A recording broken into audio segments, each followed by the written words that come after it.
Ketua Majelis Pertimbangan Partai Persatuan Pembangunan, PPP, Romahur Muzi mengklaim perebutan kursi calon presiden, capres, pemilu 2024 sudah selesai. Kini, saatnya partai politik koalisi berburu kursi calon wakil presiden. Dari dinamika yang berkembang, pemilu mendatang tampaknya telah bulat menghadapkan Ganjar Pranowo dari PDI Perjuangan, Prabowo Subianto dari Partai Gerindra, dan Anies Baswedan yang diusung Partai Nasdem, Demokrat, dan Partai Keadilan Sejahtera, PKS. Saya selalu katakan, capres sudah selesai, capresnya adalah Mas Ganjar, Pak Prabowo, dan Mas Anies, kata Romi sebagaimana dilansir Kompas.com, Rabu 10 Mei 2023.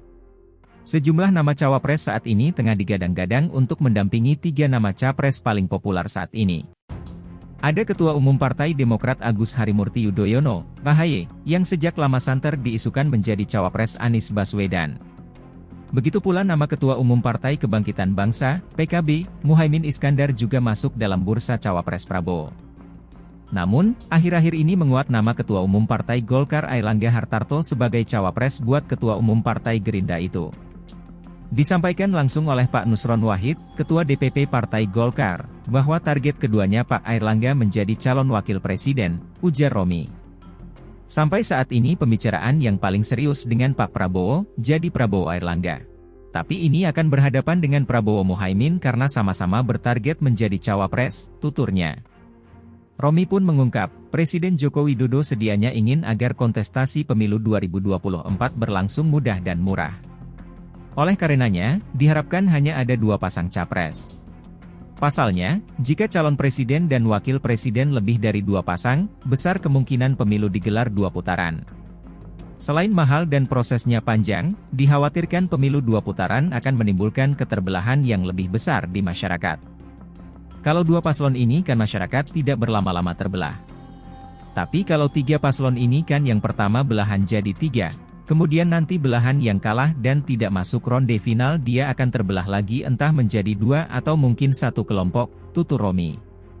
Romi mengakui saat ini Partai Koalisi Jokowi tengah bergerilya mendekati partai-partai koalisi perubahan yang hendak mengusung Anies Baswedan, baik Partai Nasdem, Demokrat, maupun PKS.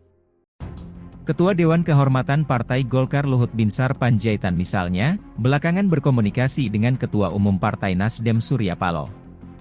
Lalu, Ketua Umum Partai Golkar Airlangga Hartarto dan Ketua Umum PKB Muhaimin Iskandar mendekati, terah Cikeas, di antaranya Ketua Umum Partai Demokrat Agus Harimurti Yudhoyono, AHY. Sementara, mantan Wakil Ketua Dewan Pembina Partai Gerindra yang diisukan hendak merapat ke PPP, Sandiaga Uno, belakangan melakukan pendekatan ke PKS. Romi meyakini, selama pendaftaran Capres-Cawapres belum dimulai, peta politik masih dapat berubah sekalipun koalisi partai-partai politik telah terbentuk. Kan semua baru tahap pacaran, belum juga tunangan, apalagi pernikahan. Jadi ini masih bisa pergeseran-pergeseran, koalisi, ini berlangsung sampai Oktober pendaftaran, calon presiden, nanti, kata dia.